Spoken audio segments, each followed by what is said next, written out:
बिस्मिल्लाहिर्रहमानिर्रहीम। Welcome to my YouTube channel learn physics. Physics के basic courses से हमने स्टार्ट लिया है और मैं हूं आपकी ऑनलाइन ट्यूटर। न्यूक्लियर फिज़िक्स में आज का जो हमारा टॉपिक है वो है the when de Graaff generator. मज़े की बात यह है कि मैं आपको अपने लेक्चर के साथ साथ एग्ज़ाम नोट्स भी प्रोवाइड करूँगी ताकि आपके पास एग्ज़ाम नोट्स और कॉन्सेप्ट दोनों मौजूद हो। तो चलिए आज का टॉपिक स्टार्ट करते हैं, the when de Graaff generator. Notes से स्टार्ट करने से पहले हम इस टॉपिक का एक ओवरव्यू ले लेते हैं ताकि आपको नोट्स को समझने में कोई भी परेशानी ना हो। When de Graaff generator. सबसे पहले Robert Johnson when de graph एक हमारे पास साइंटिस्ट थे जिन्होंने वेन डी ग्राफ जनरेटर को सबसे पहले डेवलप किया था। ये एक चार्ज पार्टिकल की टाइप में ही आता है जो कि हमारे पास चार्ज पार्टिकल को एक्सेलरेट करने में मदद देता है। अब ये समझ लेते हैं कि ये चार्ज पार्टिकल में कैसे आता है, चार्ज पार्टिकल की टाइप में कैसे आता है। चार्ज पार्टिकल हमारे पास ऐसे डिवाइसेस होते हैं जो कि चार्ज पार्टिकल को एक्सेलरेट कर देते हैं हाई काइनेटिक एनर्जी, या फिर आप ये भी कह सकते हो कि हाई स्पीड तक उनको क्या कर देते हैं, एक्सेलरेट कर देते हैं। तो वेन डी ग्राफ जनरेटर जो होता है उसका जो बेसिक वर्किंग या फिर आप प्रिंसिपल कह सकते हो वो ये होता है कि सबसे पहले हमारे पास वेन डी ग्राफ जनरेटर में मिलियंस ऑफ वोल्टेज जो है वो डिवेलप होता है। जब वोल्टेज आपके साथ डिवेलप हो जाए तो ये वोल्टेज हम इस्तेमाल करते हैं चार्ज पार्टिकल्स को एक्सेलरेट करने में, जो कि चार्ज पार्टिकल को हाई काइनेटिक एनर्जी या फिर हाई वोल्टेज या फिर हाई स्पीड तक एक्सेलरेट कर देते हैं, जिसके बाद वो एक्सेलरेटिंग ट्यूब के ज़रिए पास होकर टारगेट को हिट करते हैं। तो चलिए अब जाते हैं नोट्स की तरफ। एग्जाम में अगर आपके पास ये टॉपिक आता है तो सबसे पहले आपने इस टॉपिक की डेफिनेशन से स्टार्ट लेना है।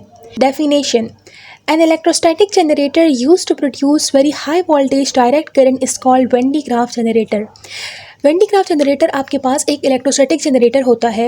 इसकी जगह आपसे ये भी एग्जाम में पूछ सकते हैं कि right a note on electrostatic generator. तो आपने कंफ्यूज नहीं होना बल्कि वेन डी ग्राफ जनरेटर का ही टॉपिक लिख कर आना है, क्योंकि वेन डी ग्राफ जनरेटर का दूसरा नाम आपके पास इलेक्ट्रोस्टैटिक जनरेटर है। वेन डी ग्राफ एक इलेक्ट्रोस्टैटिक जनरेटर होता है जो कि आपको आउटपुट में high voltage direct current produce करके देता है। ऐसे टाइप ऑफ जनरेटर्स को या फिर ऐसे type of charge particle accelerator को हम वेन डी ग्राफ जनरेटर कहते हैं। अब जाते हैं कंस्ट्रक्शन, वर्किंग और प्रिंसिपल की तरफ। Principal of Van de Graaff generator. Theory से समझने से पहले आप एक ओवरव्यू ले लें ताकि इस थ्योरी में लिखा हुआ हर एक लफ्ज़ आपको बहुत ही आसानी से समझ आ सके। वेन डी ग्राफ जनरेटर में होता क्या है? वेन डी ग्राफ जनरेटर में होता ये है कि आपके पास वहाँ पे दो टाइप्स ऑफ कंडक्टर मौजूद होते हैं। एक type of conductor metallic conductor होता है जिसको हम डोम कहते हैं। दूसरा type of conductor hollow conductor होता है जिसको हम ट्यूब कहते हैं। होता क्या है? होता ये है कि जो मेटालिक कंडक्टर होता है उस पे एक स्पेसिफिक चार्ज होता है। अब मेटालिक कंडक्टर आपके पास चार्ज होता है और जो हॉलो कंडक्टर होता है वो आपके पास अनचार्ज होता है। लेकिन जब मेटालिक कंडक्टर और हॉलो कंडक्टर को हम आपस में इन कांटेक्ट लाते हैं तो जितना भी चार्ज होता है मेटालिक कंडक्टर का, डोम का, वो सारा का सारा ट्रांसफ़र हो जाता है हॉलो कंडक्टर में। ये एक बेसिक प्रिंसिपल है वेन डी ग्राफ जनरेटर का। अब थ्योरी से समझ लेते हैं कि थ्योरी हमें क्या कहती है। Charge conductor dome is brought in internal contact with another hollow conductor due to which all the charges is transferred to hollow conductor tube. एक चार्ज कंडक्टर होता है जिसको हम डोम कहते हैं और इस डोम की शेप इस तरह स्फेरिकल टाइप होती है। सही, एक चार्ज कंडक्टर होता है। जब हम इस चार्ज कंडक्टर को एक हॉलो कंडक्टर के साथ करीब लेकर आएँ, उनको आपस में कांटेक्ट करवाएं, तो होता क्या है कि जितना भी चार्ज होता है इस डोम का वो सारा का सारा ट्रांसफ़र हो जाता है हॉलो कंडक्टर, जिसको हम ट्यूब भी कहते हैं। ये एक सिंबल सा क्या था आपके पास, principle of Van de Graaff generator. अब जाते हैं कंस्ट्रक्शन की तरफ। अगेन थ्योरी को समझने से पहले हम कंस्ट्रक्शन को डायग्राम से समझ लेते हैं ताकि थ्योरी में लिखा हुआ हर एक लफ्ज़ आपको बहुत ही आसानी से समझ आ सके। ये एक सिंपल सा डायग्राम है वेन डी ग्राफ जनरेटर का। इसमें होता क्या है? इसमें होता ये है कि सबसे पहले यहाँ पे एक हमारे पास इंसुलेटिंग बेल्ट होता है, ये आपको नज़र आ रहा होगा, और ये इंसुलेटिंग बेल्ट या तो सिल्क या तो रबर का बना होता है या तो प्लास्टिक का बना होता है। इस इंसुलेटिंग बेल्ट को हमने पुली P1 और P2 के इर्द गिर्द रोटेट करवाया होता है। नेक्स्ट हमारे पास क्या चीज़ होती है? नेक्स्ट ये होता है कि यहाँ पे हमारे पास एक कॉम होता है जिसको हम स्प्रे कॉम भी कहते हैं, और इस कॉम को हमने C1 से रिप्रेजेंट किया होता है। इस कॉम के एक एंड को हमने बैटरी के पॉजिटिव टर्मिनल के साथ कनेक्ट किया होता है, जबकि जो नेगेटिव टर्मिनल होता है वो ग्राउंड के साथ कनेक्ट किया होता है। ये positive terminal of the battery जो है कॉम को पॉजिटिव चार्ज प्रोवाइड करता है। जब कॉम के ऊपर पॉजिटिव चार्ज आना शुरू हो जाए तो होता क्या है, होता ये है कि यहाँ पे जो पॉजिटिव चार्ज है तो यहाँ बेल्ट के नेगेटिव इलेक्ट्रॉन्स को अपनी तरफ अट्रैक्ट करता है। नेगेटिव इलेक्ट्रॉन्स जब कॉम की तरफ मूव करना शुरू कर देते हैं तो यहाँ पे क्या होती है, न्यूट्रलाइजेशन हो जाती है, पॉजिटिव नेगेटिव एक दूसरे को कैंसिल कर देते हैं। जब नेगेटिव चार्ज कॉम की तरफ मूव करना शुरू कर दे तो बेल्ट के ऊपर पॉजिटिव चार्ज आना शुरू हो जाता है। ये पॉजिटिव चार्ज जब पुली रोटेट करती है तो यहाँ से ऊपर जाता है और यहाँ पे एक इनअदर कॉम्प लगा होता है जिसको हमने C2 से रिप्रेजेंट किया है और इस कॉम्प को हम कलेक्शन कॉम्प भी कहते हैं। कलेक्शन कॉम्प का काम क्या होता है कि जब बेल्ट पे पॉजिटिव चार्ज है तो इंडक्शन की वजह से कलेक्शन कॉम्प के एक एंड पे पॉजिटिव चार्ज और दूसरे एंड पे नेगेटिव चार्ज आना शुरू हो जाएगा।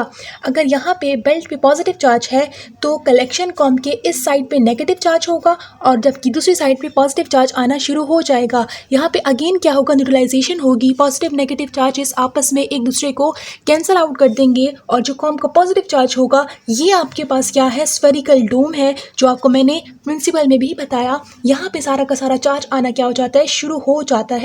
जब यहाँ पे एक्सेसिव अमाउंट ऑफ चार्ज आ जाए तो उसके बाद क्या होता है कि आयन सोर्स जो है ये हमें आयंस प्रोड्यूस करके देते हैं और यहाँ से जब हमारे पास आयन सोर्स प्रोड्यूस होना शुरू हो जाते हैं तो जितना भी चार्ज होता है, ये जो स्फेरिकल डोम है वो सारा का सारा इस एक्सेलरेटिंग ट्यूब को ट्रांसफ़र हो जाता है, जिसकी वजह से यहाँ से जो आयंस जनरेट होते हैं वो with high speed with high kinetic energy नीचे टारगेट को स्ट्राइक कर देते हैं। ये थी हमारे पास एक सिंपल सी कंस्ट्रक्शन। अब हम थ्योरी से स्टार्ट लेते हैं और अब आपको थ्योरी बिल्कुल आसानी से समझ आएगी। It consists of an insulating belt made of silk, rubber और plastic etc. सबसे पहले ही हमने देखा कि हमारे पास वेंडी ग्राफ जनरेटर में एक इंसुलेटिंग बेल्ट होता है जो या तो सिल्क या तो रबर या तो प्लास्टिक से बना होता है, which is rapidly rotated about frictionless pulley P1 and P2, जिसको हमने frictionless pulley P1 और P2 के इर्द गिर्द रोटेट करवाया होता है। The pulley P1 is at the ground and the P2 is inside the hollow metallic sphere called dome, which is at high potential. जो पुली P1 है ये at the low potential ground के साथ कनेक्ट होता है, लेकिन जो पुली P2 है ये आपके पास spherical shape डोम है जिसको हमने मेटालिक कंडक्टर का नाम दिया था। इस डोम के अंदर पुली P2 मौजूद होता है। The dome is insulated from the rest of the apparatus. डोम को हमने बाकी तमाम apparatus से क्या किया होता है, इंसुलेट किया होता है, क्योंकि डोम के ऊपर चार्ज आना शुरू हो जाता है और वो चार्ज इतना एक्सेसिव अमाउंट में होता है कि हम उसको आउटसाइड के जो ऑब्जेक्ट्स हैं उनसे प्रिवेंट करने के लिए उसको हम एवोकोट कर देते हैं। नेक्स्ट हमारे पास क्या है, closer to the pulley P1 is a metallic comb C1 which spray charges on the belt. Pulley P1 के साथ एक कॉम्प होती है जिसको हम C1 का नाम देते हैं, जो कि हमारे पास चार्जेस को स्प्रे करती है मेटालिक इंसुलेटिंग बेल्ट की तरफ। This comb is connected to a power supply B which increases the potential from about 5000 to 20000 volt. इस कॉम्प C1 को हमने positive terminal of the battery के साथ कनेक्ट किया होता है जिसको हमने यहाँ पे B का नाम दिया है। और ये जो वोल्टेज सप्लाई है ये कहाँ से कहाँ तक वेरी करता है, ये 5000 to 20000 तक वेरी करता है। The comb C2 is a charge collection comb which is placed near the belt inside the dome. जो हमारे पास कॉम्प C2 होता है वो इनसाइड द डोम प्रेजेंट होता है और यहाँ पे क्या होता है, कलेक्शन कॉम्प होता है कि जितना जो चार्ज है वो बेल्ट के ऊपर आ जाता है वो सारा का सारा यहाँ पे कॉम्प C2 कलेक्ट कर लेता है। नेक्स्ट हमें क्या कहता है, नेक्स्ट ये कहता है कि there is an ion source inside the dome which is connected to evacuated accelerating tube. Dome के अंदर आपके पास एक आयन सोर्स मौजूद होता है जिसका काम क्या होता है, जिसका काम ही होता है जो कि हमें आयंस जनरेट करके देता है जिनको हमने एक्सेलरेट करना है, और ये आयन सोर्स इस स्फेरिकल डोम के अंदर मौजूद होता है। इस आयन सोर्स को फर्दर हमने एक एक्सेलरेटिंग ट्यूब के साथ कनेक्ट किया होता है जहाँ पे बीम ऑफ आयंस मूव करेगी with high kinetic energy with high velocity. On the other side of the tube is a target in the vacuum. The entire structure is enclosed in a steel tank that contain air, nitrogen, furan at 10 to 15 atmosphere pressure to avoid sparking between the sphere and the object near it.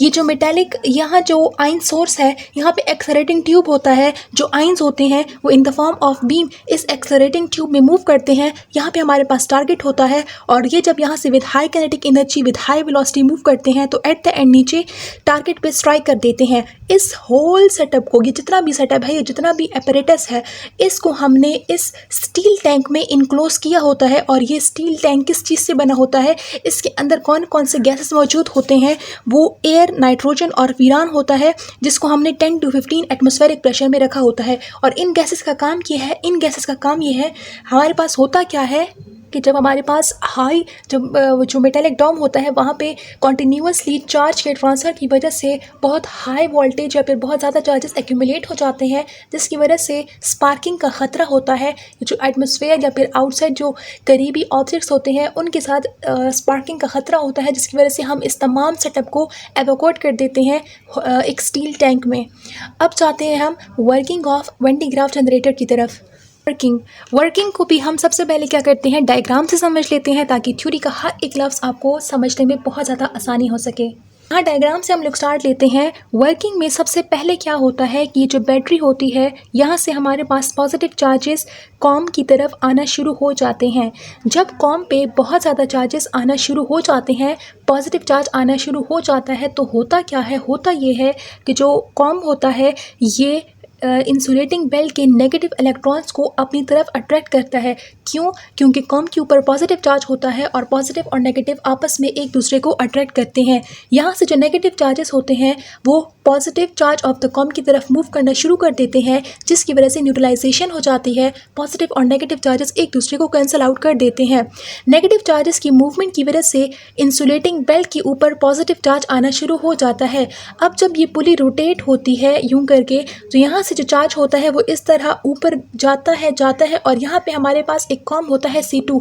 जब ये charge यहाँ तक आ जाता है तो induction की वजह से कॉम के इस साइड पे ये आपके पास कॉम होता है इस तरह का, और ये हमारे पास वो बेल्ट है जिस पे पॉजिटिव चार्ज है। जब चार्जेस यहाँ तक आना शुरू हो जाएं तो इंडक्शन की वजह से कॉम के इस एंड पे नेगेटिव चार्जेस आना शुरू हो जाएंगे और कॉम के इस एंड पे पॉजिटिव चार्ज आना शुरू हो जाएंगे। यहाँ पे अगेन क्या होगी, न्यूट्रलाइजेशन होगी, पॉजिटिव और नेगेटिव एक दूसरे को कैंसिल आउट कर देंगे। ये जो पॉजिटिव चार्ज होगा यहाँ पे ये कॉम इस मेटेलिक स्फीयर, इस मेटेलिक डोम के साथ कनेक्ट होता है। यहाँ से जो चार्ज होता है ये सारा का सारा डोम पे आना शुरू हो जाता है। अगेन ये पुली ऊपर से नीचे जाएगी, अगेन वही प्रोसेस होगा, अगेन यहाँ से चार्ज यहाँ जाएगा, अगेन चार्ज कलेक्शन कॉम के ज़रिए डोम पे आना शुरू हो जाएगा। यहाँ का जो प्रोसेस होता है, यहाँ पे जो न्यूट्रलाइजेशन का प्रोसेस होता है, उसको हम क्या कहते हैं, उसको हम कोरोना डिस्चार्ज कहते हैं। अगर आपसे कोई पूछे कि कोरोना डिस्चार्ज क्या होता है, तो आपने क्या कहना है कि जब बैटरी की वजह से स्प्रे कॉम पे पॉजिटिव चार्ज आ जाता है तो पॉजिटिव और नेगेटिव चार्जेस हमें पता है कि ये एक दूसरे को अट्रैक्ट करते हैं। तो ये जो पॉजिटिव चार्ज होता है ये इंसुलेटिंग बेल्ट के नेगेटिव इलेक्ट्रॉन्स को अपनी तरफ अट्रैक्ट करता है, जिसकी वजह से न्यूट्रलाइजेशन होती है और नेगेटिव चार्जेस की मूवमेंट की वजह से इंसुलेटिंग बेल्ट पे पॉजिटिव चार्ज आना शुरू हो जाता है। इस पूरे प्रोसेस को हम कोरोना डिस्चार्ज का प्रोसेस कहते हैं। आगे क्या होता है, आगे आपके पास ये होता है कि यहाँ पे जो आयन सोर्स मौजूद है, ये आयन सोर्स हमें आयन्स जनरेट करके देते हैं, जिनको हमने एक्सेलरेट करना होता है। यहाँ से जितना जो पोटेंशियल होता है, जितना जो चार्जेस का पोटेंशियल हमारे पास जमा हो रहा है, ये सारा का सारा यहाँ पे जो आयन्स जनरेट होते हैं उनके लिए ट्रांसफ़र हो जाता है। और होता क्या है, होता ये है कि यहाँ पे जो आयन्स जनरेट हो जाए आयन सोर्स के ज़रिए, वो with high kinetic energy, with high speed इस एक्सेलरेटिंग ट्यूब के ज़रिए the form of beam target को स्ट्राइक करते हैं। ये था आपके पास working principle of Van de Graaff generator. अब हम थ्योरी से स्टार्ट लेते हैं कि हमें थ्योरी क्या कहती है। Working A DC voltage of about 5K to 20K is applied at B. एक डायरेक्ट वोल्टेज हमने about 5000 to 20,000 किलो वोल्ट का अप्लाई किया होता है एट पॉइंट बी। आपको पता है कि पॉइंट बी आपके पास ये जो वोल्टेज सप्लाई है उसको हमने पॉइंट बी का नाम दिया है। Positive and is connected with C1 and negative and is grounded. हमें पता है कि हमने बैटरी के पॉजिटिव एंड को कॉम C1 के साथ कनेक्ट किया होता है, जबकि जो नेगेटिव होता है वो एंड होता है वो ग्राउंडेड होता है। As C1 is connected to a high voltage supply and intensive electrostatic field is establish near the sharp ends of the comb. होता क्या है, होता ये है कि जब हम C1 को हाई वोल्टेज सप्लाई के साथ कनेक्ट कर देते हैं तो इलेक्ट्रोस्टैटिक फील्ड अपीयर हो जाती है। एक साइड पे पॉजिटिव और बेल्ट की दूसरी साइड पे नेगेटिव चार्जेस आना शुरू हो जाते हैं तो एक स्ट्रॉन्ग इलेक्ट्रोस्टैटिक फील्ड क्रिएट हो जाती है। नेक्स्ट क्या होता है, this produces positive and negative ions in the air called corona discharge. Corona discharge क्या होता है कि पॉजिटिव और नेगेटिव चार्जेस जो होते हैं ये एक दूसरे को न्यूट्रलाइज कर देते हैं, जिसकी वजह से इंसुलेटिंग बेल्ट के ऊपर पॉजिटिव चार्ज आना शुरू हो जाता है। इस प्रोसेस को हम क्या कहते हैं, इसको हम कहते हैं corona discharge. Sharp ends of C2 attracts the negative C1 attracts the negative electrons while repel the positive ions towards fast moving belt। जो C1 होता है ये negative electrons of the belt को अपनी तरफ अट्रैक्ट करता है, क्योंकि इसके ऊपर जो चार्ज है वो पॉजिटिव चार्ज है और पॉजिटिव चार्ज नेगेटिव चार्ज को अपनी तरफ अट्रैक्ट करता है। तो उस अट्रैक्शन की वजह से बेल्ट के ऊपर पॉजिटिव चार्ज आना शुरू हो जाएगा। नेक्स्ट क्या होता है, नेक्स्ट ये होता है this positive belt transfer the positive charge to comb C2 and takes negative electrons from it. ये जो positive charge of the belt है ये C2 के नेगेटिव इलेक्ट्रॉन्स को अपनी तरफ अट्रैक्ट करता है, जिसकी वजह से अगेन न्यूट्रलाइजेशन होती है और कॉम C2 पे सिर्फ और सिर्फ पॉजिटिव चार्ज रह जाता है। आगे क्या होता है, आगे आपके पास ये होता है due to the charge of C2 domes becomes positively charge that is high potential. यहाँ पे जो C2 का पॉजिटिव चार्ज है वो सारा का सारा इस मेटेलिक स्फीयर इस डोम की तरफ ट्रांसफर हो जाता है और पॉजिटिव चार्ज आपको पता होता है कि ये हाई पोटेंशियल का चार्ज होता है, जबकि नेगेटिव आपके पास लो पोटेंशियल का चार्ज होता है। तो हम ये भी कह सकते हैं कि जो हमारे पास स्फेरिकल डोम है वो हाई पोटेंशियल पे होता है। नेक्स्ट क्या होता है, the source of ion produces the positive ions which are accelerated towards the targeted at lower potential. और उसके बाद क्या होता है कि जो आयन सोर्स होता है ये आपको आयन जनरेट करके देता है और ये ions with high speed with high kinetic energy with high voltage in the form of beam इस एक्सेलरेटिंग ट्यूब के जरिए नीचे टारगेट को क्या कर देते हैं, स्ट्राइक कर देते हैं। तो स्टूडेंट्स ये था हमारा आज का topic the when de Graaff generator. Exam notes के साथ साथ मैं उम्मीद करती हूँ कि आपको कॉन्सेप्ट भी क्लियर हो गया होगा। मिलेंगे आपसे नेक्स्ट लेक्चर में नेक्स्ट टॉपिक के साथ, तब तक के लिए अपना बहुत सारा ख्याल रखें। अल्लाह हाफिज़।